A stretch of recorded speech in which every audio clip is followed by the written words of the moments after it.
দেখো বন্ধুরা, এই দেখো এই দেখো আমি 5 লাখ টাকা লটারি জিতেছি গিন্নি। ও মা, দেখো কত রকমের বায়না হয়। সত্যি বলছো? আরে দেখতে গিন্নি থাকো, সত্যি নয় চরম কি মজাদার। মিথ্যে বলছি? আমি হালবাত সত্যি বলছি, আমি পুরো 5 লাখ টাকা পেয়েছি।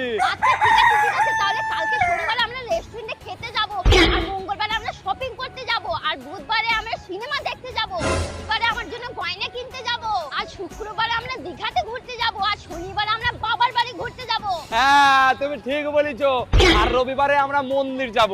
আরে হ্যাঁ, মন্দির তো আমি বলতে ভুলেই গেছিলাম, রবিবার আমরা মন্দির ঘুরতে যাব। এই না না, ঘুরতে যাব না মন্দিরে, মন্দিরের জন্য দুটো বাটি নিবা, মন্দিরের গেটের বাইরে বসে ভিক্ষা করব। কেন ভিক্ষা করবো কেন? তা ভিক্ষা করতে হবে না, এত কিছু তোমার ফরমাইশ পুরো করতে করতে তো আমি ভিখারি হয়ে যাব। টাকা পেয়েছি, আগেই 10 লাখ টাকার হিসাব করি ভাই, যত সব